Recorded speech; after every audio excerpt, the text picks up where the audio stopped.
Good evening. It's Monday, the 21st of September.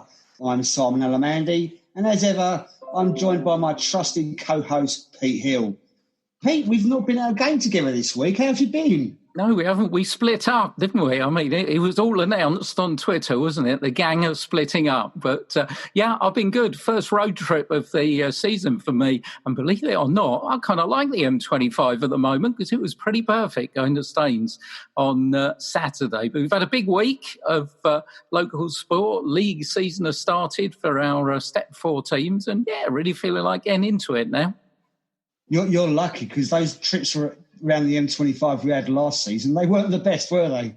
I think there was torrential rain for most of them, I think. So it was nice to have a dry trip. So tell you what, better kick off, haven't we? Because we've got a lot to go through. And let's wind the clock back to last Tuesday, where in the Essex Senior League, it finished Hoddesdon Town 1, West Essex 3, and you were at Lowfield to watch it. I was, yeah. I mean, a great game. It started off a tight affair between the two sides. Hoddesdon had the better of the early exchanges. An early blue Gallagher cross was just a couple of feet too far in front of the on-running Cyrus Babai. Gallagher was the supplier for Babai's next effort after Ali Sharman had found him in the box. But Babai couldn't connect properly with his effort, and Jack Coker in the visitors' net saved easily. After 21 minutes, a good run through the middle from Harry Andick saw him make a shot on goal, which left Coker stranded, but his effort was just over. 34 minutes in, and Brad Russell shot just over after former Hoddesdon man Isaac Marfo Jacobs had knocked the ball on. In the 36th minute, Russell again was involved. He stole the ball in the middle of the park, trying to put through for Marfo Jacobs, but his pass was just too strong. First half injury time and West Essex took the lead. A Brad Russell shot was parried by Liam Nugent in the home net, and the running Michael Mignot was there to poke the ball home to send the visitors in 1-0 at half-time. Just 3 minutes into the second half and West Essex got themselves a free kick after Nugent came charging out of his area after Marfo Jacobs was running clear and the two clashed. Marfo Jacobs went down, and there seemed to be a bit of confusion about this free kick, whether it was for the challenge or handball by Nugent, who was booked after the incident.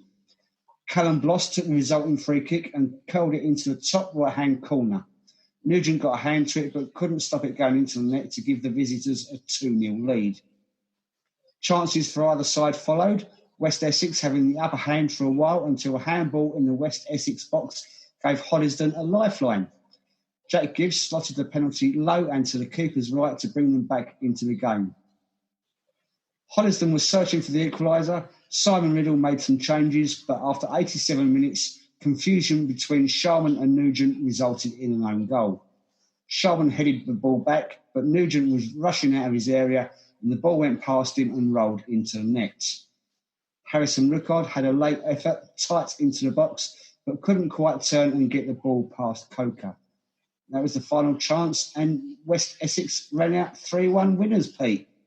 Yeah, it's all been a bit up and down for Lily Whites, isn't it? You have that brilliant game at Takeley, and then, nobody likes to lose at home. I mean, West Essex, they're one of those sides. I've kind of been hearing whispers that people think there might be dark horses in this league.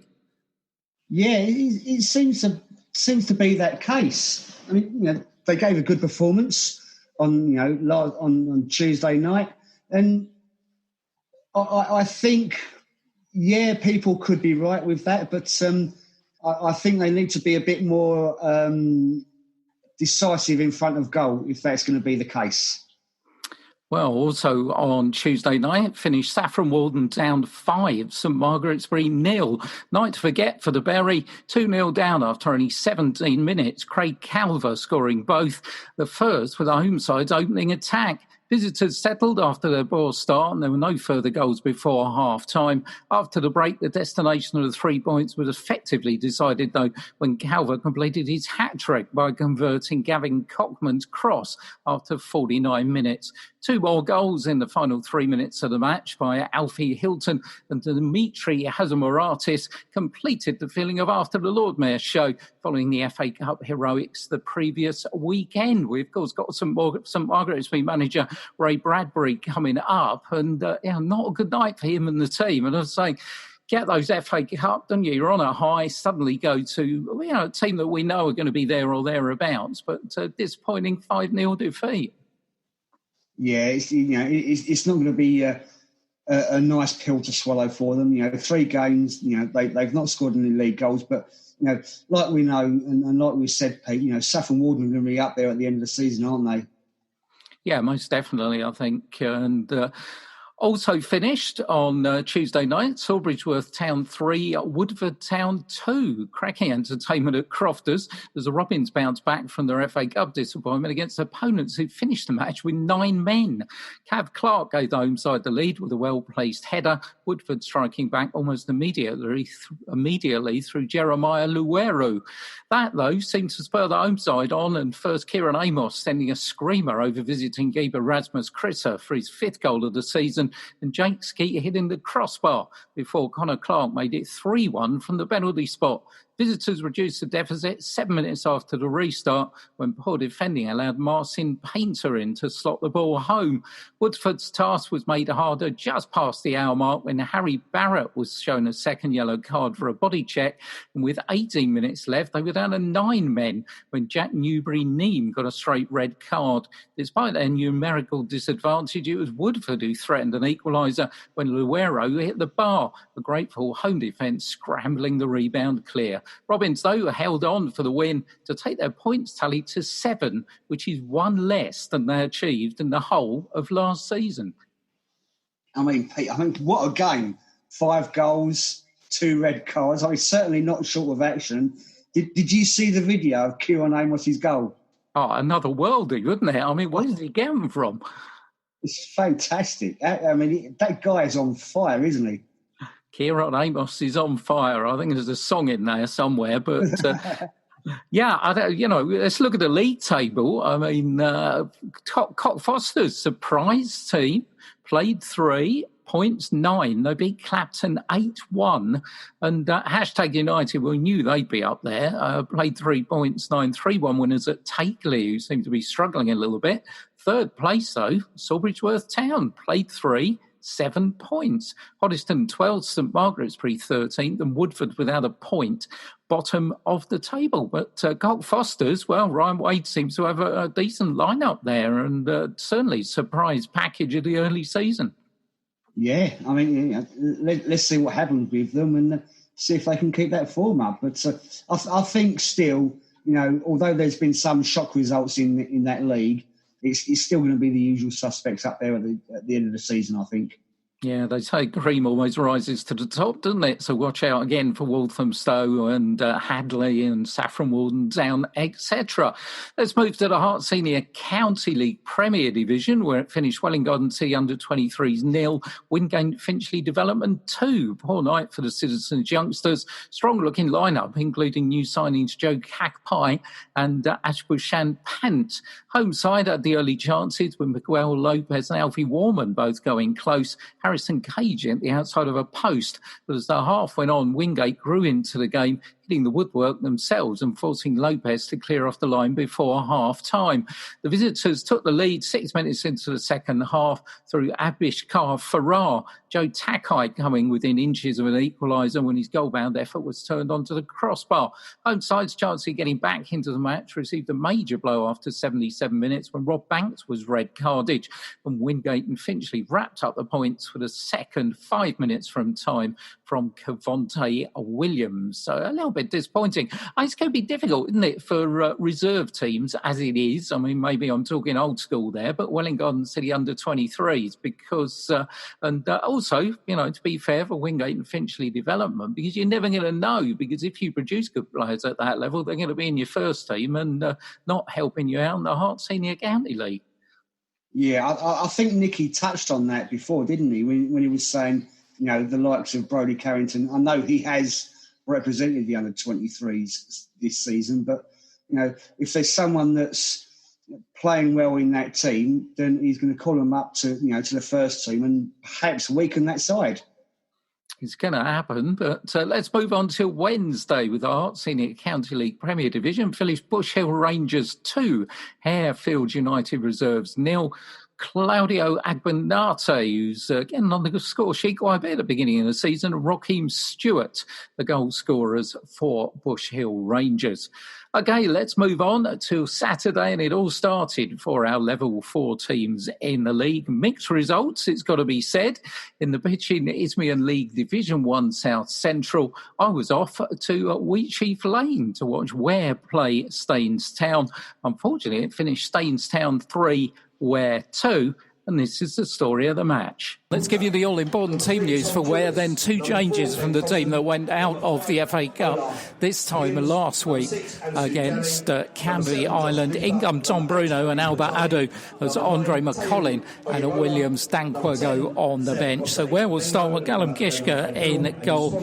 A back four of George Casey at right back, Lewis Rose and Gareth Madden in the centre of defence, Pat Adamson as the left back, 3-man midfield, Lee Rose, Tom Bruno and Jordan Westcott, and 3 up front, Marcus Milner and Albert Adu either side of Liam Hope. Subs, Andre McCollin, Ala Ushti, good to see him back involved, Finley Titchmarsh, Jordan Watson and William Stanquer. Game just gets underway here with Ware kicking from left to right. So the season, we've waited a long time, but it's now all systems go in the pitching in Isthmian League Division 1 South Central. And a first qualifying round tie here on the Tuesday night against Walton Casuals. But here they go forward here, and it's Osai Abego who puts Staines in front. Ware caught out at the back. The ball put between Lewis Rose and Gareth Madden.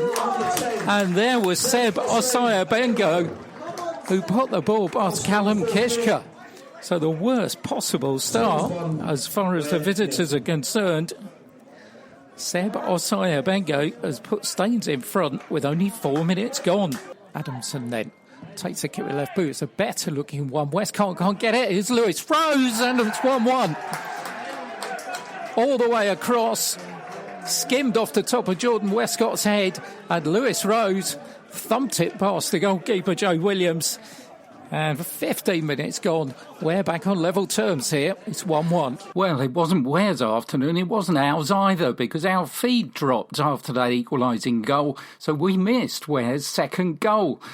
Lee Rose's shot was fumbled by the goalkeeper Joe Williams, leaving Liam Hope to side-foot the ball at home for his first goal of the season. That's where it remained until half-time, but after the break, well, if you're a Ware fan, time to put your fingers in your ears. With Marcus Milner on one side, Albert Adu on the other, and Liam Hope through the middle, and here is Liam Hope in the penalty area, and should have done so much better.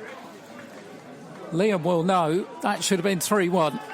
Good move by Ware down the right-hand side. Casey and Lee Rose had Liam in. He looks to the sky, and well, he might. That should have been 3-1. So Liam Hope's not going to play any further part in this. And substitution is about to be made, I think.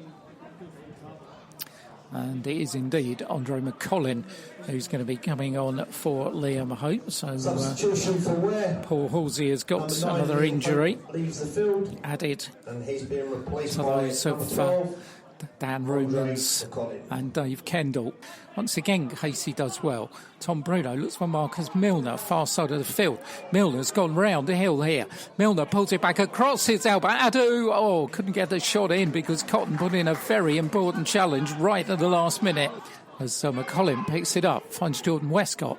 Westcott's got Milner in right-hand side here. More opportunities. Here's Andre McCollin. McCollin, he scuffed his shot and the goalkeeper saves. Andre McCollin, well, Ware have had their opportunities. Liam Hope missed one at the beginning of this half. Andre McCollin has missed an even easier one. And Ware should be further in front. Adu's there, defender at his back. Albert does well. Adu's still going, and in the end he overruns it. And Osai Kondo is in here, and he's going to put Staines level. Osai Bengo scores the second goal for Staines. And it was Ware who gave the ball away and gave him the opportunity. Albert Adu's error in the 65th minute, and it's the home side who are level through Osai Abengo. Nola Williams will clear on this side to Adam, who's got a little bit of space to move into. Is Adam still going? Looks to go round the outside of Adamson. He's got there and he fires the ball in the back of the net. Would you believe it? It's the substitute, Kane Adam. And as a PA announcer here at Wheatsheaf Lane said, where did that come from? He went round Adamson and thumped it into the back of the net. And suddenly, from being 2-1 in front, Ware find themselves after 68 minutes, 3-2 down. Still struggling to shrug off defenders. Atabi is the latest one. He brings in Adamson on this near side. Adamson's crossed it. A good one. He's McCollin with the volley. Nobody had picked him up, but he's put it wide of the target. As Milner collects it from George Casey. Milner again sends Casey down the touchline. Casey keeps it in. Tees up the cross. Good looking one. Goalkeeper comes up. He's missed it. It's Ala Ujdi. McCollin slips over. Can't put the shot in. And once again, Staines get themselves out of trouble. Bruno puts the ball in. It's a good looking cross. Everybody misses it. It's Jordan Westcott. Oh, leaning backwards. And the ball goes over the top. Where somehow managed to wrestle it back with Jordan Watson. Watson to the edge of the area. Ala Ujdi. It's got Jordan Watson coming in here. Oh, he's hit the ball. He's hit the net, but it's the side netting. As Oyabola gets it again, and this time Ware can get it clear with Tom Bruno, but it's all going to be 2-0.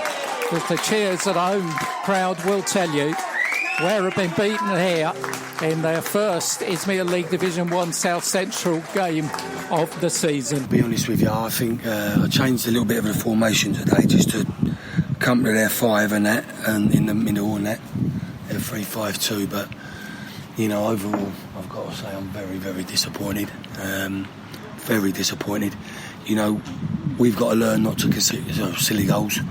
We've also got to learn to take our chances in the box where we could have easily made it 4-1. You know, I look in the second half, Liam's missed a chance. First half, Andre's missed 2 chances.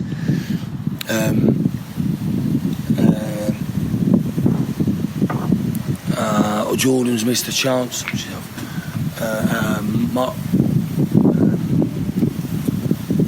Marcus as well. So, you know, we from a manager perspective, you think, oh, you've made all them chances, but we ain't converted none of them.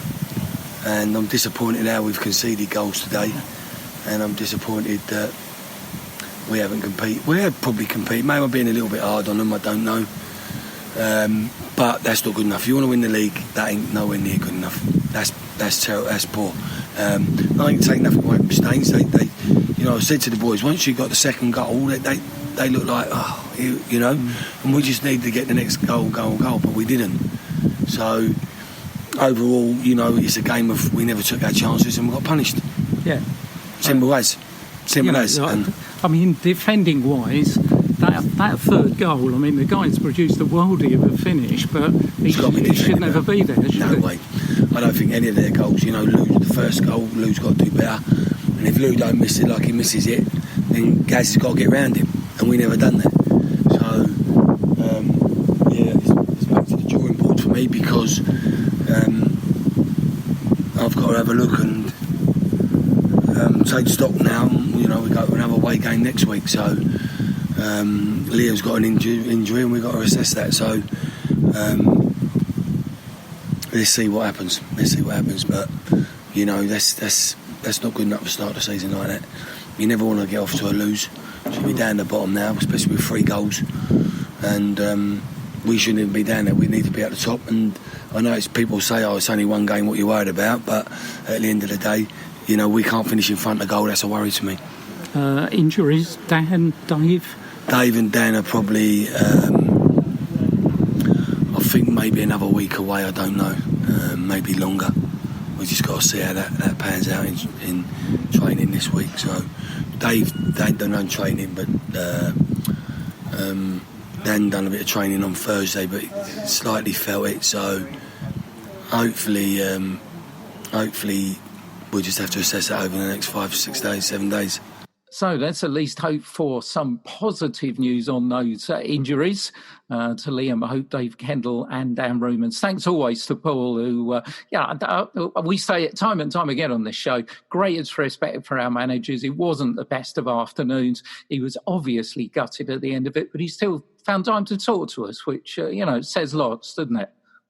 Yeah, of course. I mean, all our managers are, very honest with us afterwards and, give their true feelings afterwards. And, yeah, thanks to Paul. And from the sounds of it, Pete, obviously I wasn't there, but I don't think you can disagree with anything that he said.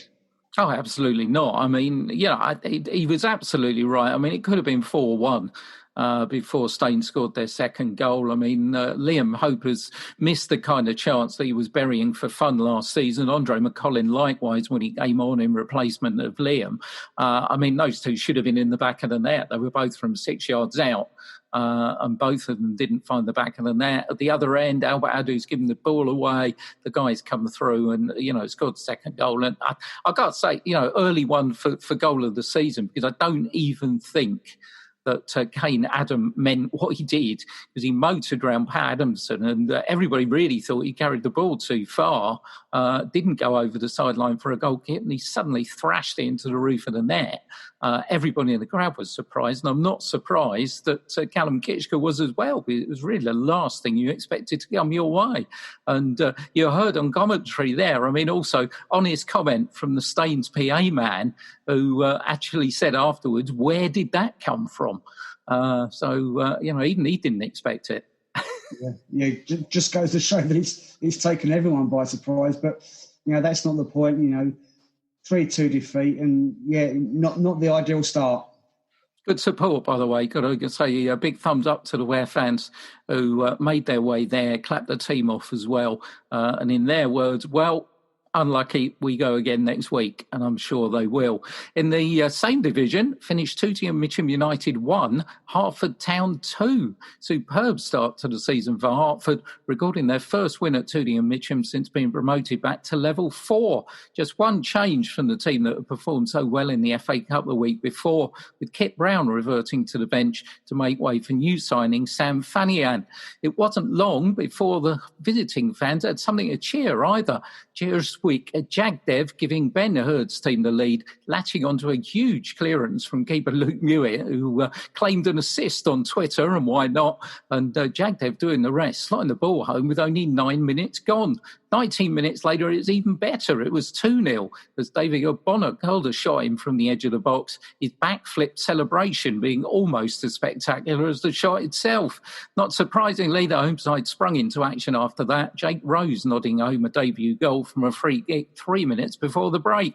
Tooting enjoyed plenty of second-half possession, but the visitors, for the most part, kept them at arm's length. In fact, it was Hertford who could have stretched their advantage when Luke Geimer's 78th minute effort was tipped over for a corner. Hertford had survived some last-minute pressure, but it was a testimony to how Ben Hurd's young team have improved. They never really looked like conceding an equaliser against a team that Isthmian fans voted as top 5 contenders in the week. So what a performance by Hertford. And again, you've got to pick out Jagdev and Ogbonna, who really impressed me in the FA Cup game, and appears they've done the business there against Tooting and Mitcham. That's it. I mean, you were saying, like you say, during commentary last week, how effective they were. And, David Ogbonna, topped it off with a goal, and sounds like a fantastic flip he's done as well, Pete. I'd love to have seen that. Yeah, I haven't seen it, but it got good mention on Hertford's Twitter account. So I don't know if anybody did video it, bang it up there on Twitter. And the other thing, I mean, a really good tweet from Hertford saying the average age of the squad, including the manager, whose age will remain a closely guarded secret, was 20. Yeah. I think they got him a little bit older than his official age is, but... and not including him was like 19 and a half or something like that. I mean, we know, Ben said to us, last season they are a young side, but obviously we've said before that they're that year older, they've had that year more experience, and, you say Tooting and Mitcham were voted in, in the top 5. Hertford were voted from the fans' view as finishing 19th. That's not going to happen, Pete, is it? They've not seen them play. There's no doubt about that. And I think the other thing that impressed them in last year, and Ben will admit it, at the beginning of the season they were struggling to get players on the bench. Well, now you look on the bench, you've got better quality to come off in players like Kit Brown and Ben Wayman. Yeah, absolutely. I mean, if you got players, of that quality on the bench, I mean, we know what they can do. Then, a bench, with that sort of quality on there can only be beneficial. Yeah, most definitely. And the new signing as well, by the way. Yeah, we didn't mention him, did we? Sam Flanagan, who was a former Reading player, of course. And, we were saying that they need that big man in the middle to complement those very good wide players and just play in front of Luke Geimer. And looks like they found the man there. Yeah, absolutely. I mean, I can't wait to see him in action. OK, let's move on to the pitching in the Southern League Division 1 Central, where it finished Wantage Town 2, Welwyn Garden City 0. Disappointing afternoon for the citizens against last season's whipping boys Wantage. To be fair, though, the Oxfordshire side have seen wholesale changes since last term. On this evidence, they certainly won't be flirting with the foot of the table this time around. Nicky Ironton gave league debuts to new signings Robbie Buchanan and Malcolm Poddier, and it was Welwyn Garden City who carved out the game's first opportunity. Jesse Walklin setting up George Ironton for a shot the homekeeper did well to save. But in 3 minutes, though, they were behind. A controversial free kick awarded against Carl Menser was whipped in by Nate Robinson for Jake Alexander to provide the finish. Citizens enjoyed plenty of possession after that, with Carl Menser causing Wantage plenty of problems, dragging a shot wide after 20 minutes and then testing the keeper from George Ironton's cross. It took until a minute before the break for the home side to produce anything more to worry Charlie Crowley. Kai Marn putting his shot wide when well placed. 2 changes for Welwyn Garden City going into the second period. On game Eusebio da Silva and Miguel Lopez, off when Malcolm Poddier and Thomas Apuku. Within 53 minutes, Da Silva thought he had a penalty, but he was brought down in the box and the referee waved play on. 18 minutes from time, the home side effectively sealed the points after a mistake from Jay Rolfe let Ryan Knight run and chip the ball over Charlie Crowley. Nicky on Twitter said, very disappointing with the Welwyn Garden City boys today, losing 2-0 to Wantage. Didn't play well, missed a hatful of chances and conceding 2 defensively poor goals. Need to dust ourselves down and prepare for Tuesday's FA Cup game. All the best to Wantage for the season. Seemed a bit of a familiar tale. I didn't see that one. I saw Ware's game, but it seemed fairly similar that they had the chances in that game, didn't take them, and defensive lapses cost them.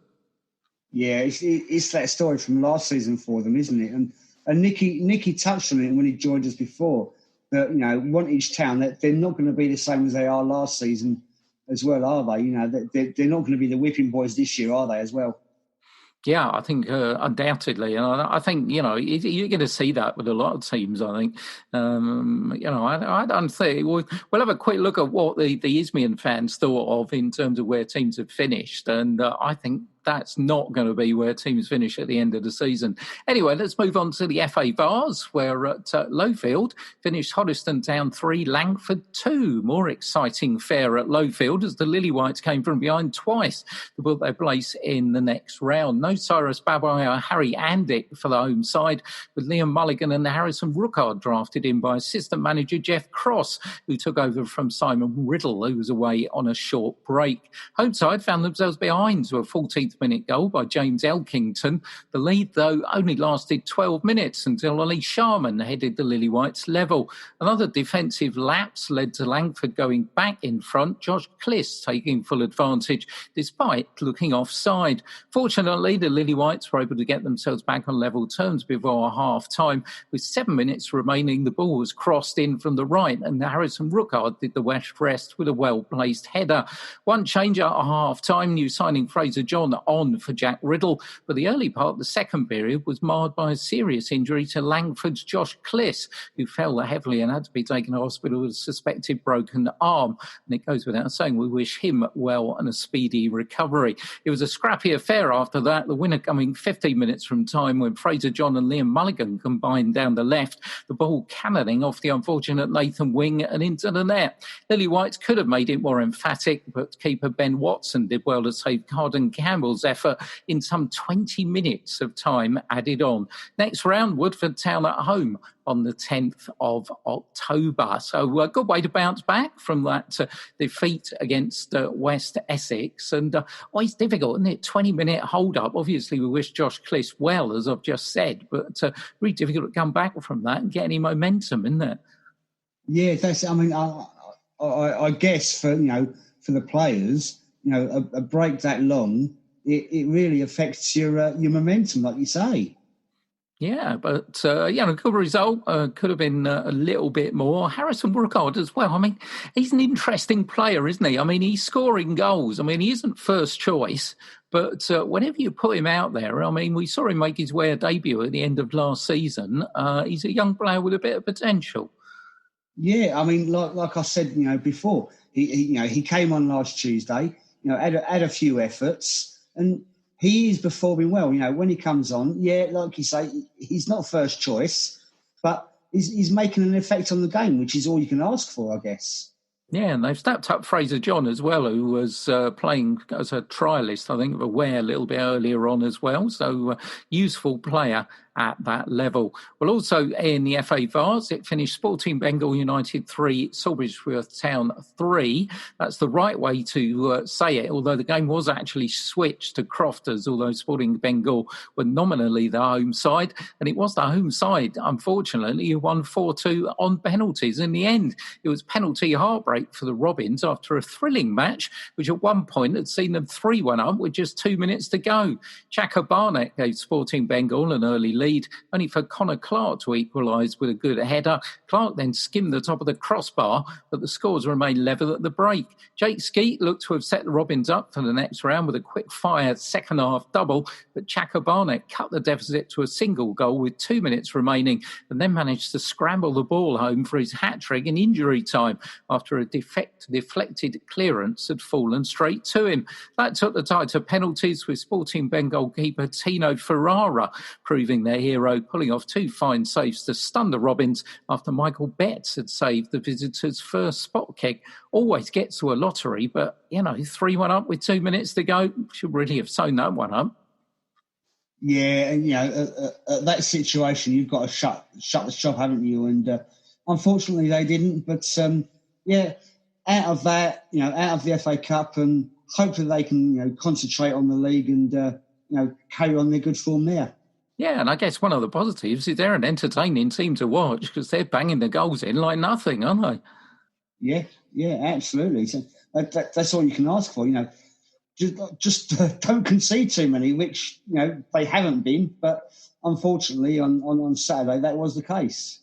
Well, it's back to the bread and butter of the league. That's always the manager's quote, isn't it? Or now we can concentrate on the league or whatever.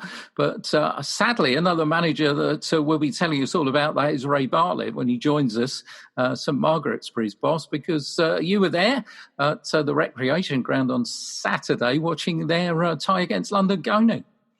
Yeah, I mean, that finished 1-1. And another game that went to penalties. Unfortunately, Colney won 6-5 on penalties. But, I mean, it was an end-to-end game. London Colney, they had the early chances. A free kick was flipped back inside the box where Iman Olajide made a good low save. Next decent chance didn't come until the 29th minute.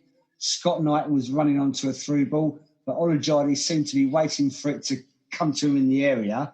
Knight tried to take it round him, but the Bury keeper managed to block at the second attempt.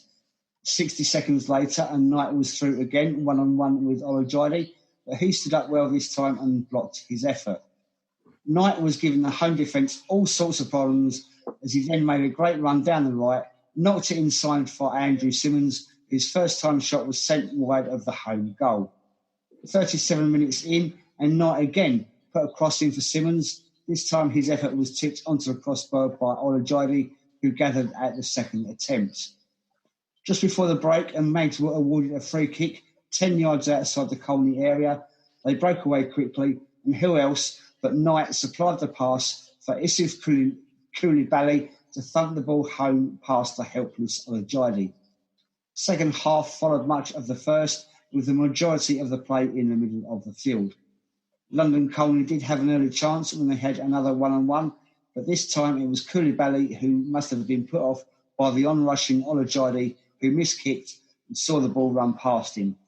Colney forward had knocked it a little bit too hard, and that saw him run wide before it was blocked by the keeper. Time was running out for St Margaret's, but they found an equaliser after 77 minutes. A ball over from substitute Don Winter found Jay Partridge on the right, who played it into Isaac Stevens, who turned and slammed the ball into the net. Colney had chances to take the lead, but failed to do so, and it went to penalties. 4-4 after the mandatory 5 penalties each, then 5-5 when Don Winter stepped up, who unfortunately missed, and it was then down to Theo Costa for London Colney, who put them through to the next round.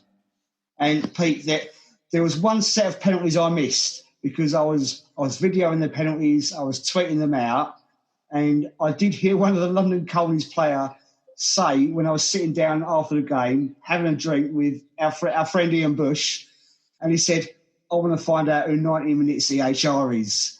And I turned, I said, "That's me." I said, "Well, what's the matter?" And he said, "You missed my penalty."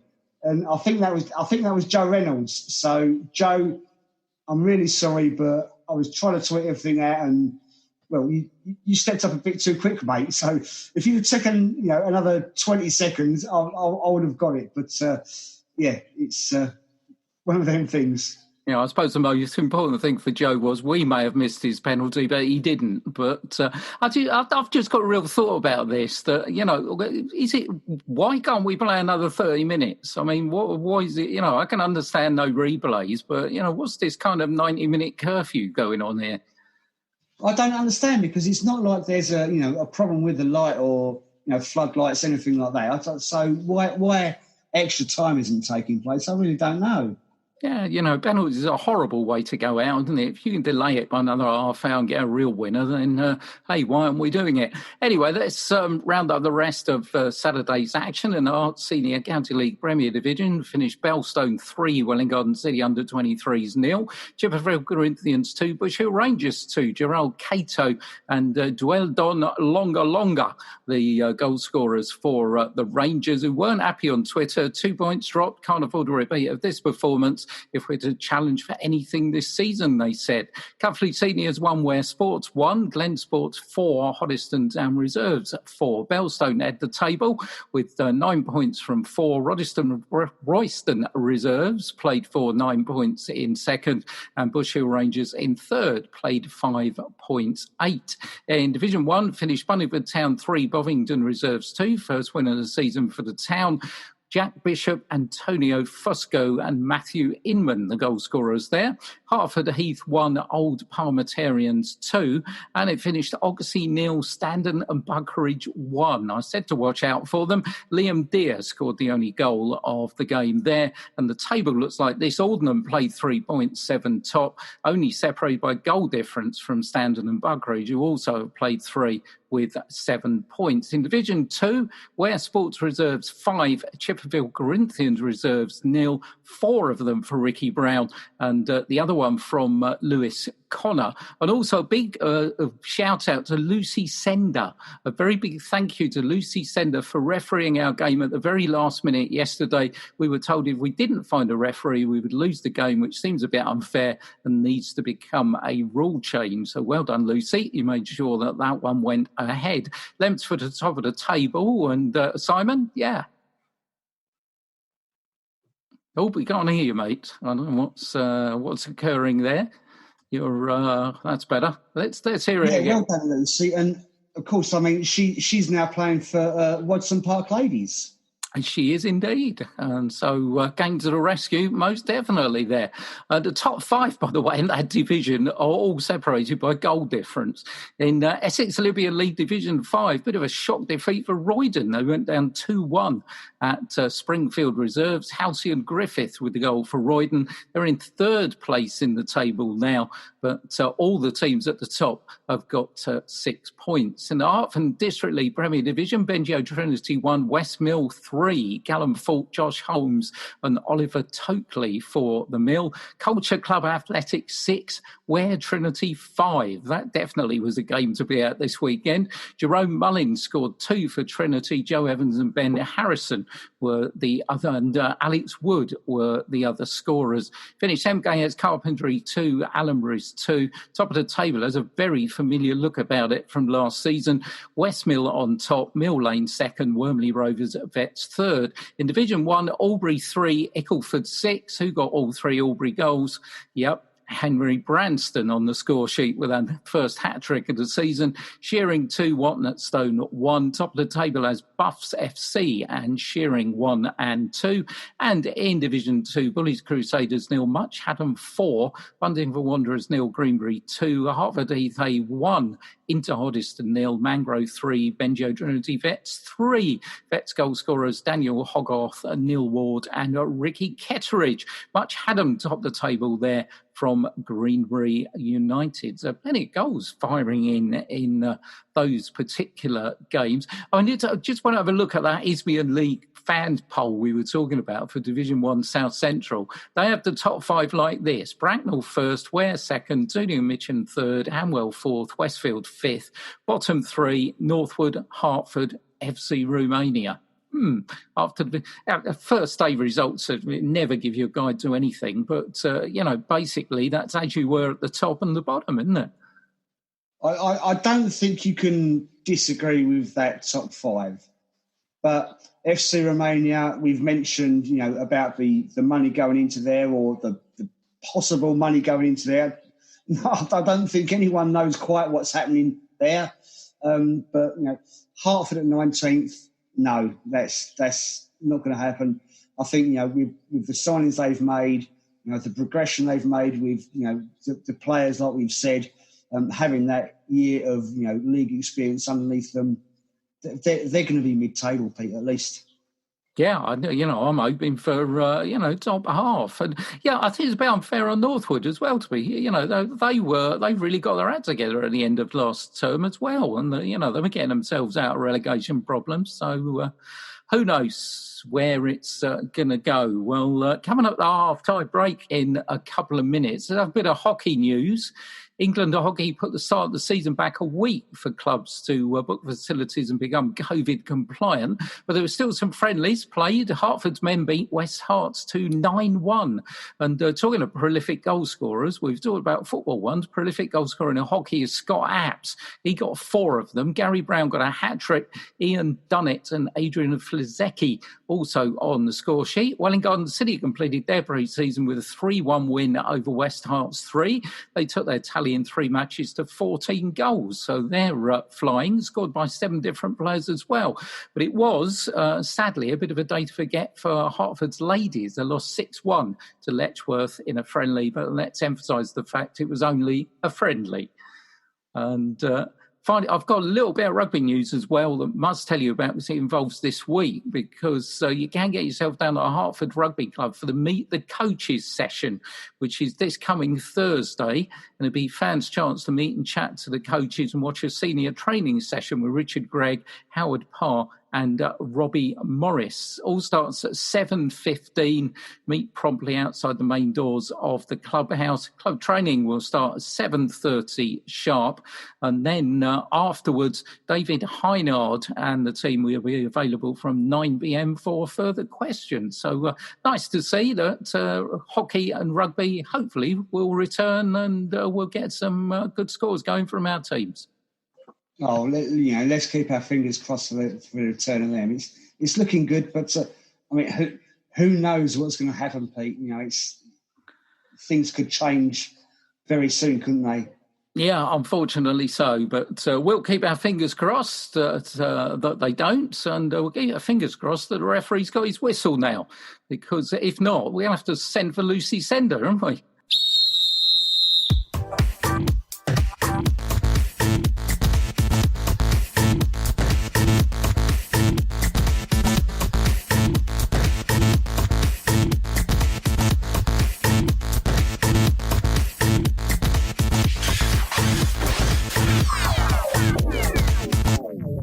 Right, well, welcome back from that break. And we're now joined by Ray Bartlett, the St Margaret's-Bury manager. Ray, thanks very much for joining us. How are you? Yeah, well, thank you for having me to start with. And I'm very well, thank you. And glad to be on the show. Good. It's a pleasure to have you on, mate. First of all, I mean, there's been a few changes down at the club. First one I'll come to is now you're the sole manager of the first team, haven't you? You was in a joint role with Tony Wild last season, and Tony's taken over the youth side of things at the club. What was the reasoning behind that at all? So, obviously, Tony has a really good background, or great background with youth football. Obviously, last season when John got the sack, Gary and Steve didn't really know me. They got to know me during the FA Vars Woodford game last season and the Southend Manor at home, the 4-3, because I took over them games, and they got to know me then. And speaking to them, they was like, look, we want to bring Tony in because we know him, he's comfortable, we know him from last season. So he stepped in with me to do it. And obviously towards the end, he was like, look, youth football is my thing. I would like to, because he had his own setup, I'd like to bring my setup to St Margaret's-Bury and, carry on doing that and sort of leaving you at the realm. Obviously, having the experience with him was fantastic because his knowledge is second to none in football. But yeah, it was more to do with, he wants to concentrate on his youth football and, and promote St Margaret's-Bury's new academy now, so to say, and put it out there. Yeah. And you've brought in James Falace as your assistant, then a couple of coaches in Lucia Abbat and Liam Clifton. Had you worked with those guys before at all? Obviously, I've been with James for a few years now. James has played for me at Clapton when I was the assistant manager there. I brought him in from Barkingside. Liam I didn't know, but James knew very well. Lucia emailed me when we put out advertisements for first team coaches.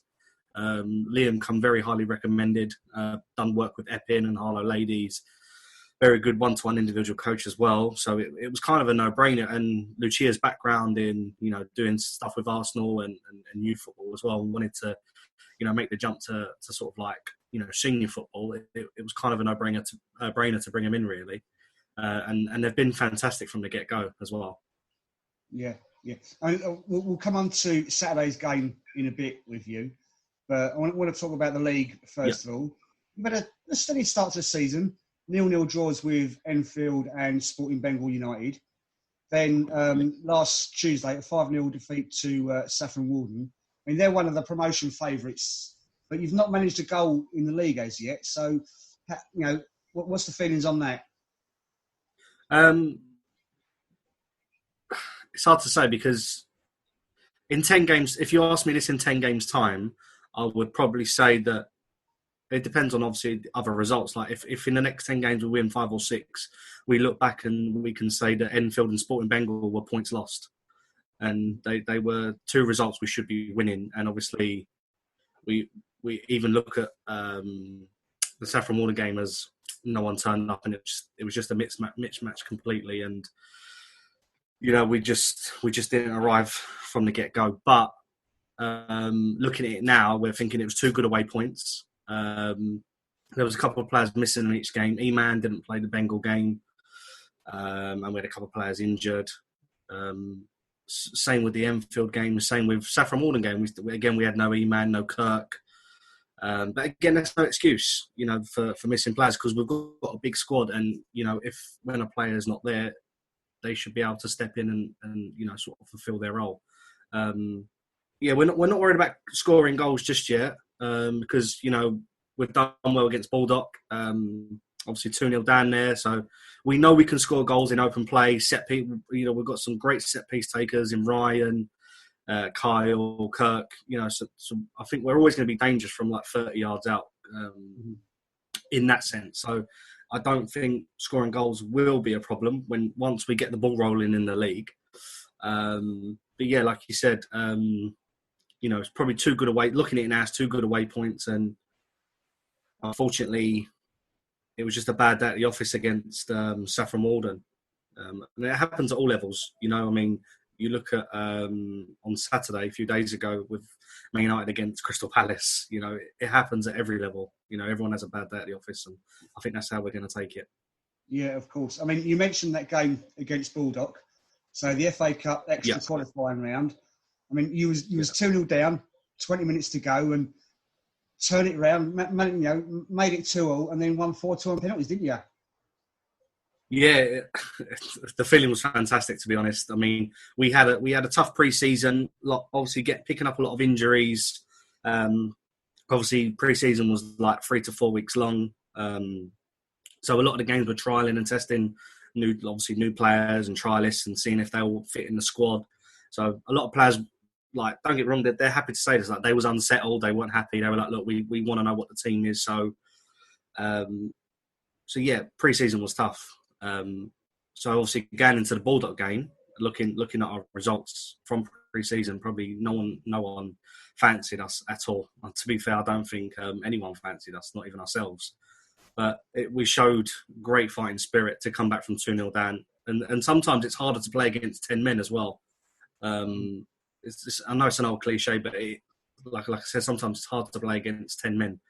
And, because obviously their energies are up and they want to make a point. But fair play to everyone. And we was patient as well with the players that were on. I think we made a couple of changes to sort of change the dynamics of the game and the way we played it. And I think that really and I kind of think Baldock started to lose their legs a little bit as well. And that sort of played into our hands.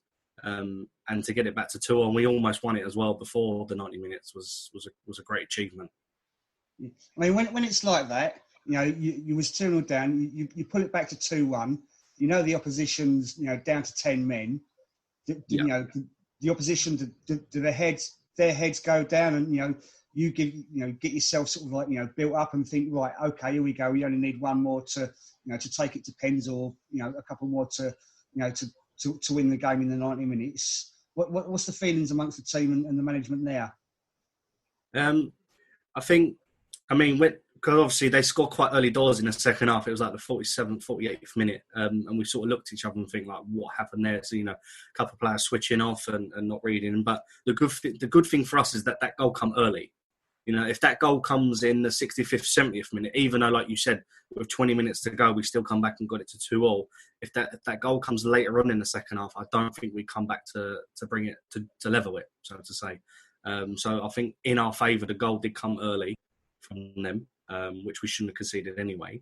But I think when we got the penalty and we scored, I think when we're looking at their team and we can see their heads are down and they're 2-1 up, it's like, hang on a minute, this is our chance now to put them on the back foot, so to say. Because you could see it from their management team, they're sort of looking around thinking, what can we do now?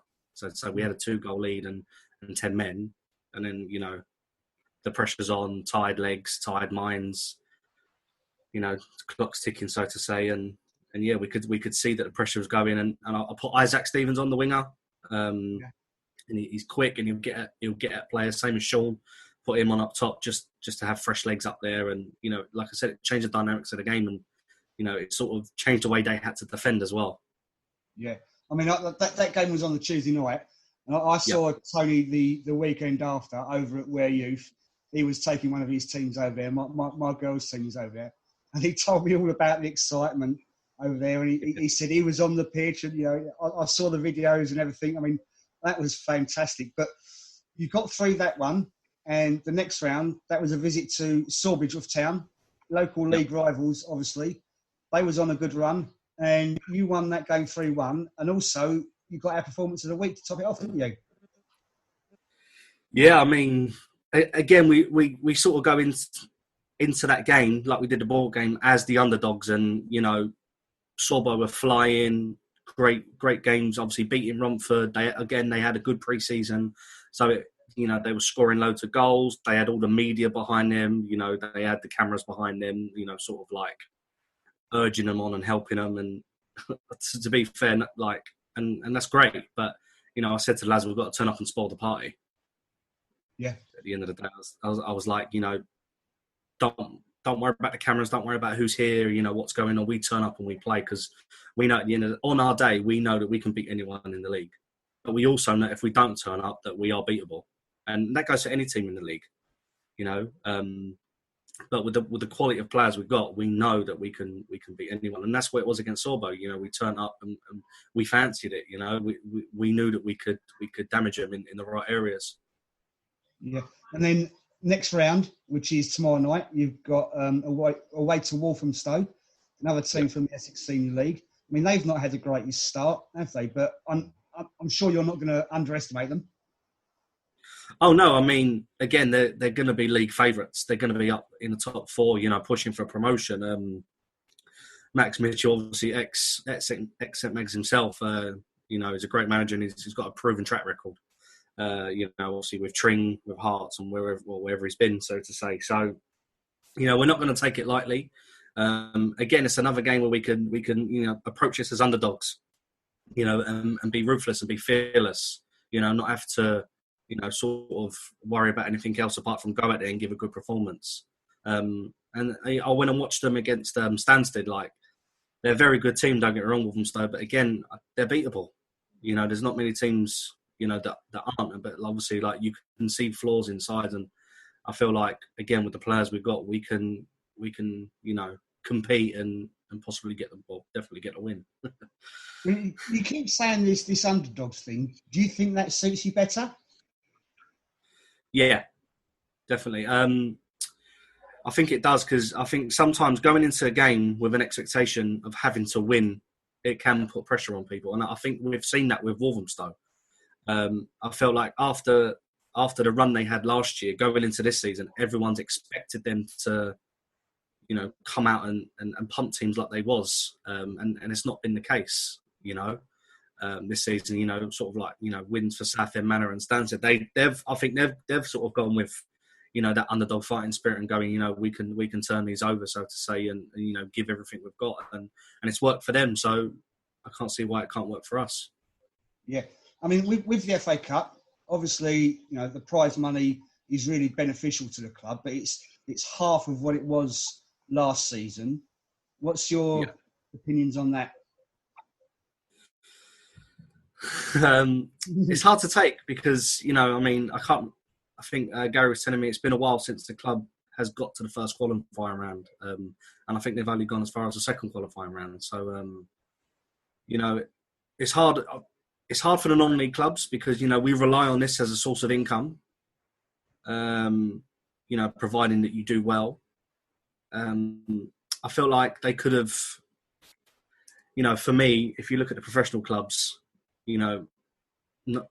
probably say 8% of the time from the quarterfinals onwards, it's going to be Premier League teams.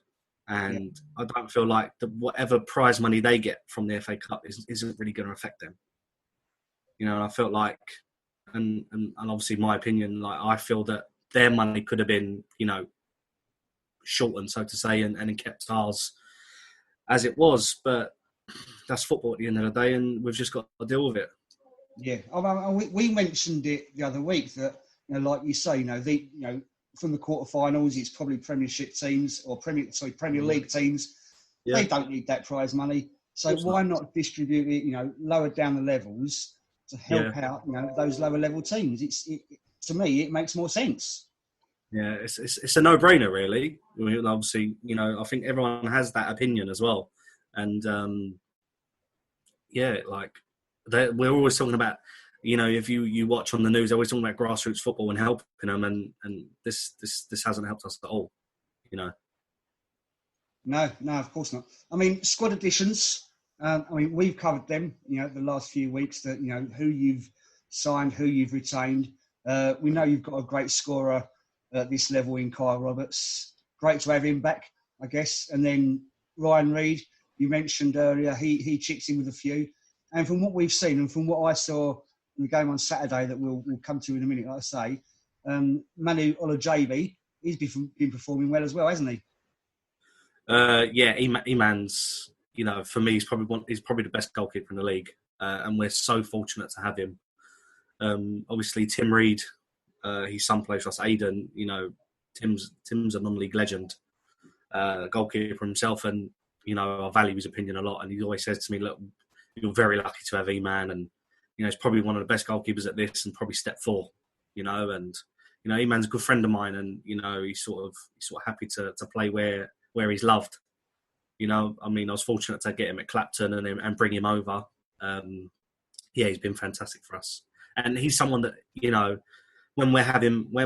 there's going to be times we're having a bad day at the office, he's likely to save us a point or two, Goalkeepers like him earn you 10 to 15 points a season, and that's priceless. Yeah. He, like I said, that game on Saturday, I think it was fantastic. The first time I've seen him, obviously, first time I've seen you guys this season. But I'm guessing you're going to say, what a lot of other managers, say to us, you're happy with the squad that you've got, but, if there's someone that comes available and it helps you out, it gives you more options, it's going to add to the squad, then obviously you're going to go for them. Yeah, I've always had a philosophy, and is that I'll never turn a player away. People turn up for trials and stuff. I'm never going to say, no, I don't need a striker, I don't need a centre-half, I don't need a goalkeeper, a midfielder. I believe in giving players a chance. And that's what it's always been about. Obviously, I've done that, again, previously with Clapton. We had boys like, we had like Ryan turn up and Eman turn up as unknown and just wanting to play football. And, if we'd have turned then and said, oh, no, we're all right, we've got a squad of 22 already, so we don't need any players, where would they be today? So, I've always had the philosophy to never turn a player away, never say no. Obviously, there's going to be times where, I'll always be honest with them, and if someone texts me and said, oh, you're looking for a striker, and I'll be like, look, I've got one of the highest goal scorers in the league, but if you feel like you can come in and compete, then do so, that has to be... So, these players, they always need someone to give them a break, don't they? Of course, yeah. Again, we see it last year. It's a lot easy. It's easier for players to get comfortable where they are and, feel like they don't need to do things. And sometimes it's good to keep people on their toes. Yeah. Let's come to Saturday's game. FA Vars against London Colney. They're from Spartan Premier League. Yeah. First home game of the season. So, nice to be back at home, I guess, for you. Yeah. Finally getting a home game. Nice the pitch was looking half decent, getting back to how it was last year. Steve's done a fantastic job on it, getting it to where it was. A few weeks ago, we all looked at each other and was like, is this going to be ready? And turned up Saturday, it looked in good shape. Obviously, still improvements to be made, and obviously we're going to get that done. We're all there to work together, so we're all going to do that and chip in. But probably on the result was quite disappointing. Felt. Like you say, disappointed. It didn't go how you wanted. I think London Colney, they had the better of chances, and you mentioned, he made a couple of good saves and a couple of one-on-ones as well that could have left you in trouble, but he rescued you there a couple of times, didn't he? Yeah, again, no disrespect to London Colney, but I think if we match them 1-for-1, man to man, I think we're a better team. But on the day, they were, more organised, willing to work and was there for each other, and we didn't turn up, we didn't look ready. I think it was the case of turning up thinking we was going to win. Because I think a few boys looked at their league table from last year and kind of thought, what, might be an easy day at the office, and it was the wrong attitude to turn up with. But full credit to them, and that's the thing when you play a lot of these like Spartan teams, quality wise it probably won't be as good, but they're organised, they listen, they work hard, and you've got to respect that. And if you can't match that, then you're going to get beat. Yeah. You went in 1-0 at half time. I say went in. It was team talks on the pitch, wasn't it? Yeah. But Yeah. put the equaliser with about 13 minutes to go. Don Winter, he'd just come on, put the crossover for Jay Partridge, who knocked it down for Isaac Stevens, and he turned, shot in, levelled the scores. What were the instructions from you guys there? What, for putting the players on? For the players coming on? Yeah. What was the thoughts? You got 12, 13 minutes left. Was it hold it out? Was it go for the second goal or? When we brought on Carl and Dom, it was more to change the dynamics of the game and change the way we played. More to keep the ball on the floor, play football. Expand the width of the pitch. So obviously putting Dom on and bringing Kyle on. Kyle will stay more central, because obviously he wants ball into feet.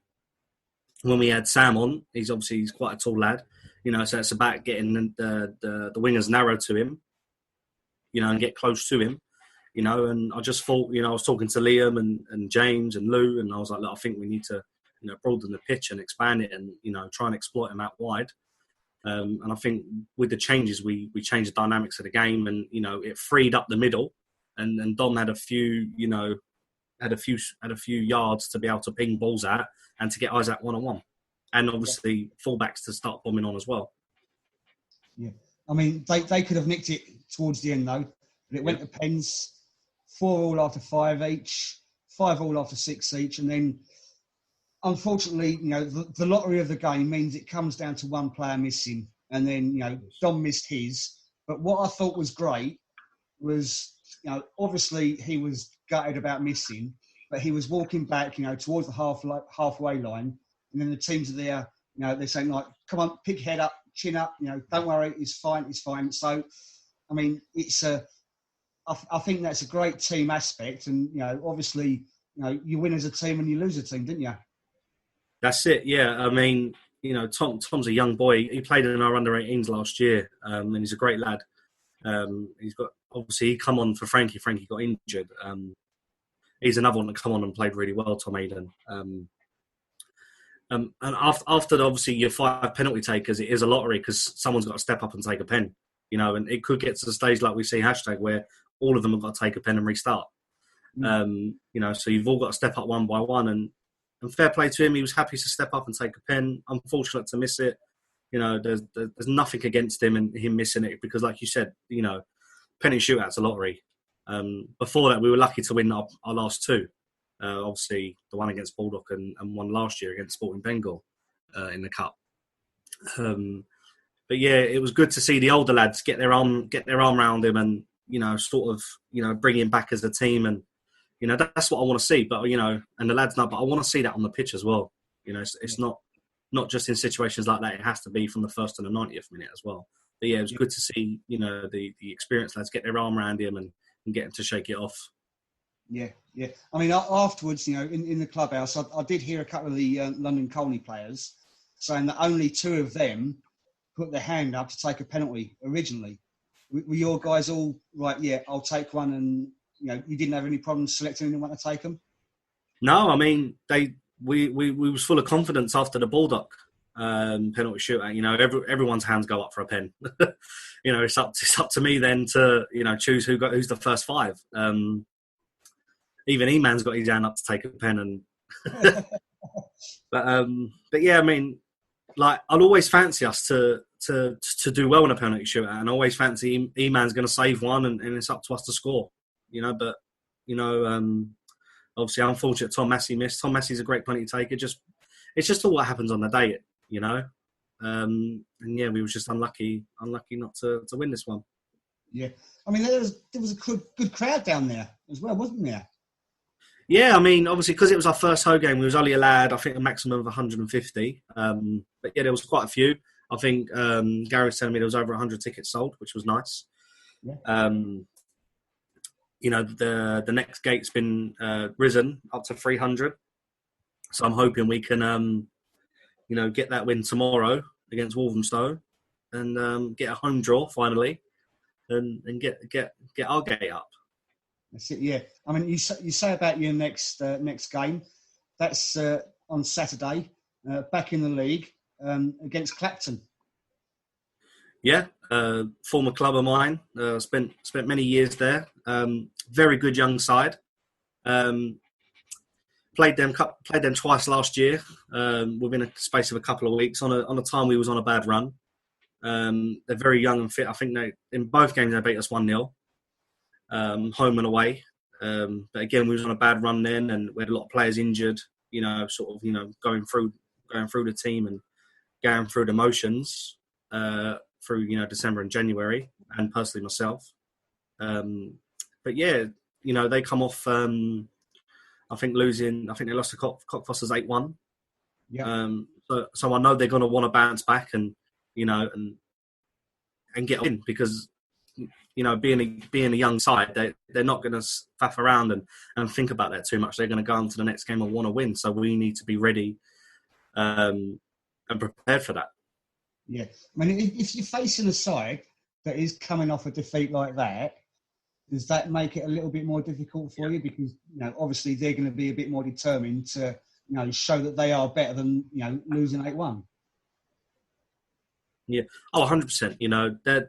Sometimes they're the hardest games they're the hardest teams to play next. When we're going to be the same after our last league game defeat. We want to prove a point now in the league and get a win on the board. Clapton's going to want to do the same. They're going to want to, prove themselves to everyone and show that what they're about. And they're a dark horse. Apart from that, loss the other day, they've had good results against teams that are winning games. So I'm not going to take that 8-1 into the game. I'm going to take in the points they were picking up previously. And remembering that they're a young, fit, energetic side, with a lot of talent, and we need to be prepared to face that. I mean, you look at some of the results from the league this season. There's been a few shock results, and I think it could be a lot tighter this year than it was previously. Yeah, definitely. It was always going to be like that, because I think with such a short pre-season, teams, started to, find their teams again, find their players. You don't know. Some people like Kieran Amos have been grafting since March and lost so much weight and got fit. Some players haven't done as much. Yeah. So it's going to be a 50-50 with players. You just don't know what's going to happen, and it's the same with the league. You just don't, again, seeing the results, that's what's kind of happened. Like we haven't expected the kind of results we've got, because you don't know how players are going to turn up. But yeah, I think it's going to be a lot closer. Obviously, understanding so that a lot of teams lost budgets. Some of them kept, some of them, were, shortened or whatever it's to say, So players have got points to prove now, aren't they? And, and want to get themselves up the pyramid and scoring goals, winning games. And, because at the end of the day, no matter how you might play well, it's all about the results, isn't it? So, yeah, I agree. I think it's going to be a lot tighter this year. That's it. And have you set the guys a target for the season?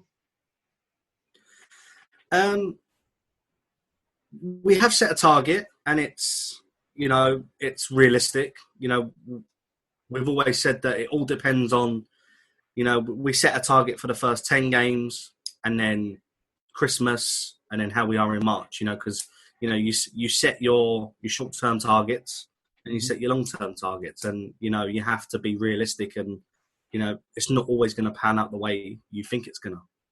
So you have to be realistic and see how things are after so many games, and then go from there, so to say. But we said to the boys, obviously after COVID, and every team lost money during that stage, and we're all having to work hard without obviously a budget and stuff. So it's all about, we take it one game at a time, and that's it. We just take it one game at a time, and we push for the best we can. Just continually assessing, sort of thing.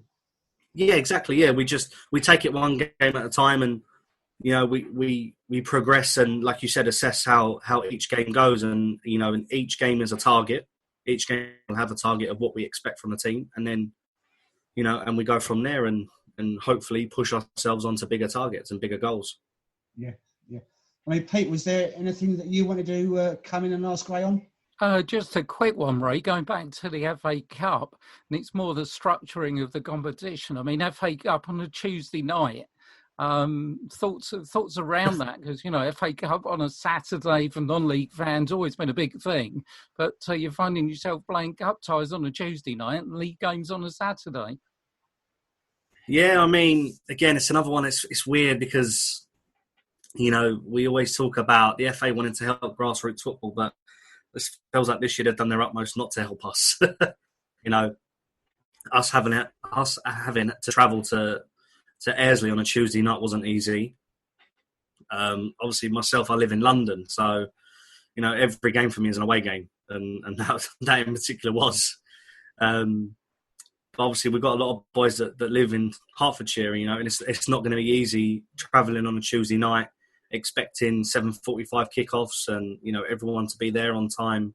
It doesn't make sense, especially if they have the capability of moving, swapping the fixtures over. We could have played Clapton on a Tuesday and the FA Cup on a Saturday. That would have made more sense. I understand that previous years, you play on a Saturday and then the replay's on a Tuesday. That's completely fair.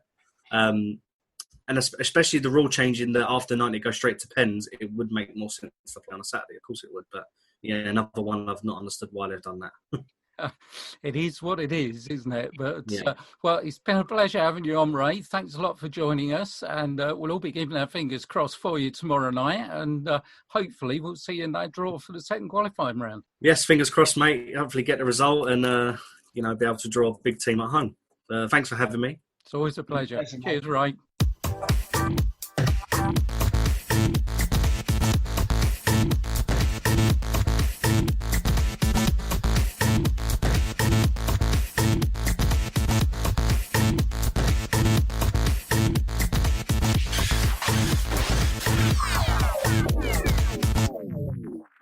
Okay, so welcome back. And Pete, shall we go for a quick snack and have some donuts? Let's crack open that box of donuts, most definitely. This is East Hearts Radio, 90 minutes Donut of the Week.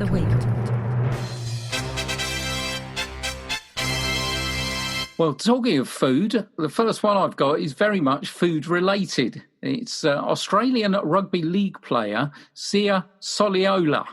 Now, he plays in the NRL and unfortunately, he had a really nasty injury where he fractured his face and required 20 screws to fix the damage. And he was told by doctors that he would have to eat liquid food through a straw, as you would, unfortunately, with a serious facial injury. But he decided he didn't really want to stick to the milkshakes and the yogurts that were recommended by his doctors. He loved his fast food, and so he decided what he was going to do is liquidise his favourite fast food, which was KFC. So his diet consisted, through a straw, he was drinking liquidised KFC. I cannot think of anything worse, personally, but there you go. So that's Sia Soliola. I'm not a KFC fan, but I hope he took his chicken off the bone first of all.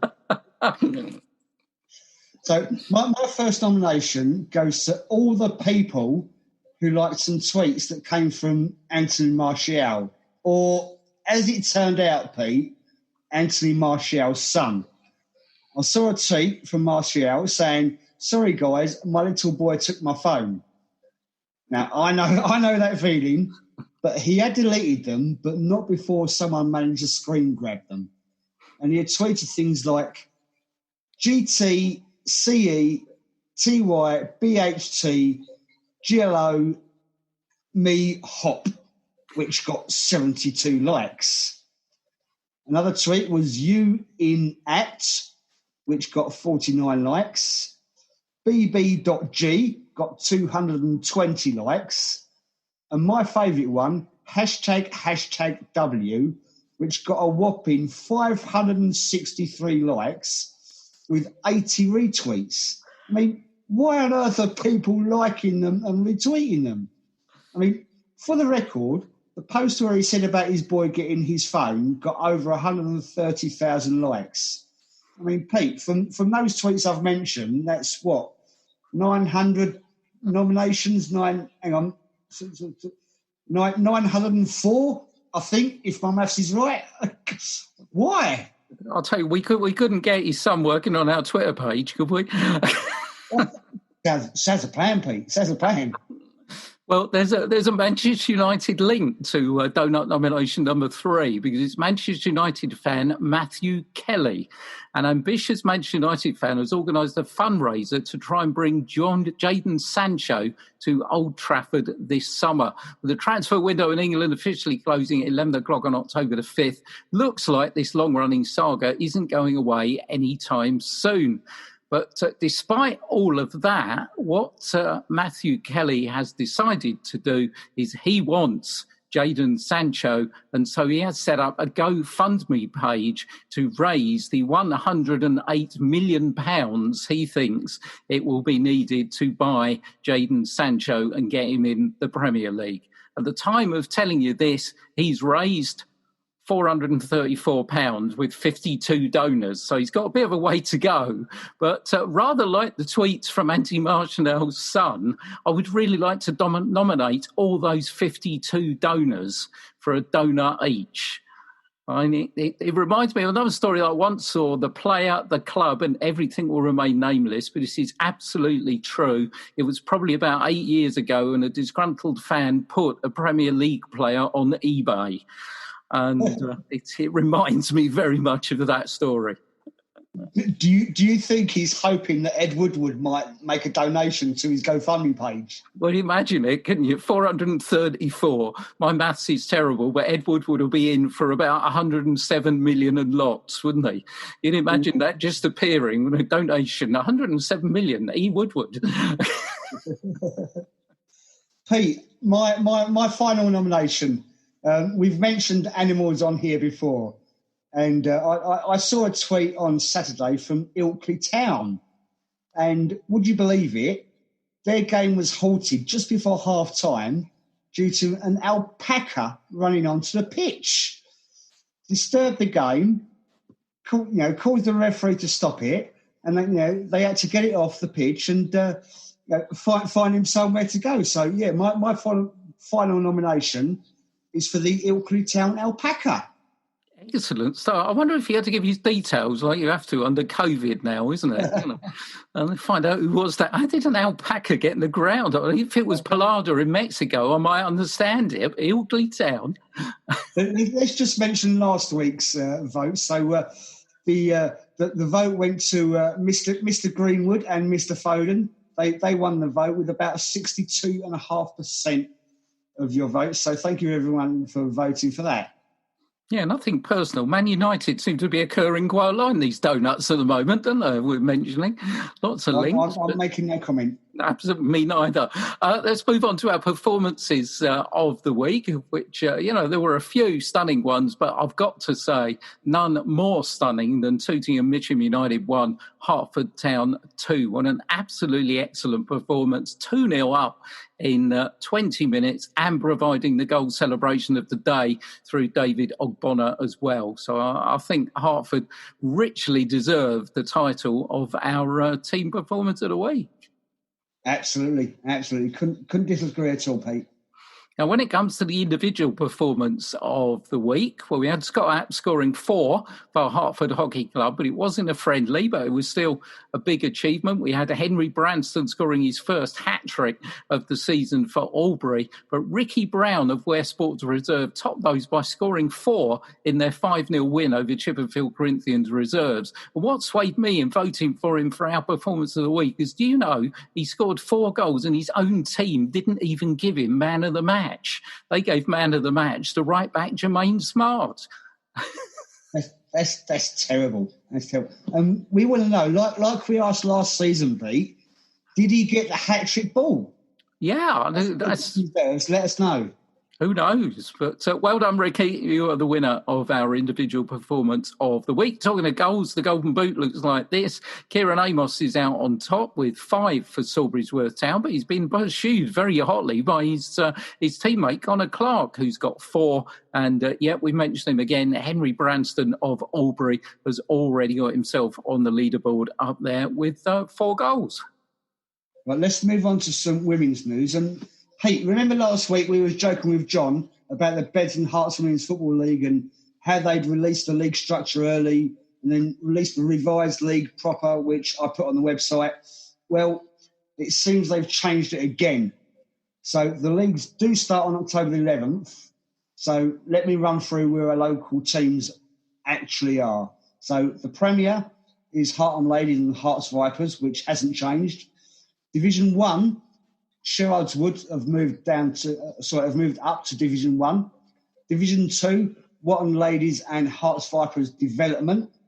And Division 3, Bury Rangers and Buntingford.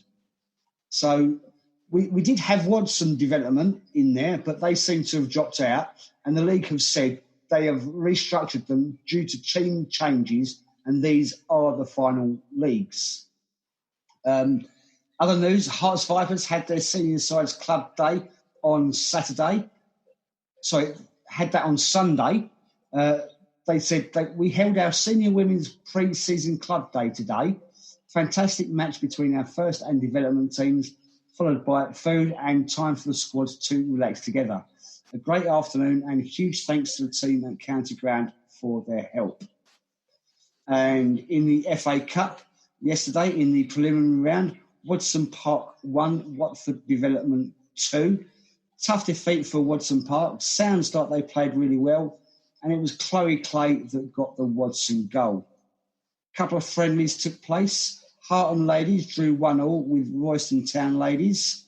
And Hartham said, the game ended in a draw for the ladies. Unlucky not to come away with the win after dominating much of the ball. Good luck, Royston, with your season. And thank you for travelling to us today. Goal scorer Becca Brooker and player of the match was Dan Aiken. Sherrards Wood Ladies had a friendly. They beat Hooton Saints 6-3. Abby Cardle with 2. Lauren Cousins, Michaela Green, Frankie and Shani with the goals. So good to see Chloe back on the score sheet off that injury she had a couple of weeks ago as well. So good to see her back out on the field.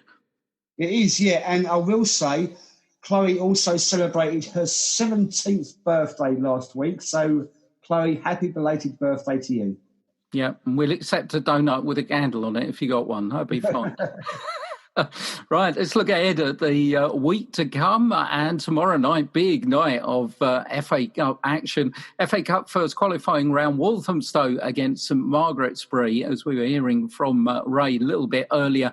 And hopefully both of us will be at the Isabel Hospice, where Welwyn Garden City take on Bishop Stortford. Really looking forward to that one. Also, some cracking FA Youth Cup action this week on Wednesday. Buttersbar Town against Hartford. Hartford, of course, scored 9 in the previous round, and Wareham scored 6 are at home to Wingate and Finchley. Two teams like play football. That would be a good one at Watson Park.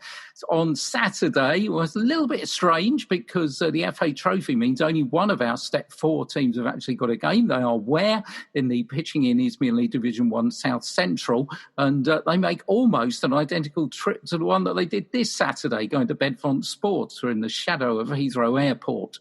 In the Essex Senior League, Hoddesdon Town at home to Enfield. St Margaret's-Bury, as Ray told us earlier, at home to his old side, Clapton, and Salisbury-Worth against #United. That's second against third. That should be a cracker. In the Hart Senior County League Premier Division, Chipperfield Corinthians against Ware Sports, Glen Sports against Bush Hill Rangers, Letchworth Garden City Eagles against Hoddesdon Town Reserves, and Welwyn Garden City Under-23s against Harefield United Reserves. In Division 1, Buntingford Town against Oxley, and in Division 2, Ware Sports Reserves against Wormley Rovers Reserves. The Albury Cup's underway, Standon and Puckeridge against Hertford Heath, and in the Essex Olympian League Division 5, Roydon will be looking to get back to winning ways when they entertain Newbury Forest Reserves. In the Hertford District League Premier, Allenbury's against Bocca's Jogger Bonito, Bengio Trinity against Culture Club Athletic, Ware Trinity against the leaders Westmill. In Division 1, Albury entertain Nazing, Hertford Heath Reserves against Buffs FC, Thunderidge United against Shearing, and in Division 2, Inter Hoddesdon against Bullies Crusaders, Mangrove against Greenbury United, League leaders Much Haddam against Bengio Trinity Vets, Stockfold Junior Town Reserves against Harvard Heath A, Waltham Abbey A against Buntingford Wanderers. And the hockey season will get underway next weekend for the men in Eastern Region Division 2 South, Bedford 2 against Hertford, Eastern Region Division 3 South West, Saffron Walden 2s against Welling Garden City, and the ladies Eastern Region Division 2 South West, Thurrock against Hertford. And then in the women's fixtures in the Eastern Region Women's Football League, it's Watson Ladies against East Berkhold United. Wow. Oh, hey, got through it. It's flown by again, hasn't it? Many thanks to Ray for joining us. Good luck to all our teams that are in action this week. And, well, I was thinking, after what Lucy did with Ware Sports Reserves, I think she should become our official referee now. I think she should. Lucy, can you blow that whistle for us? Great job. Thanks, everybody. See you next week. Good night.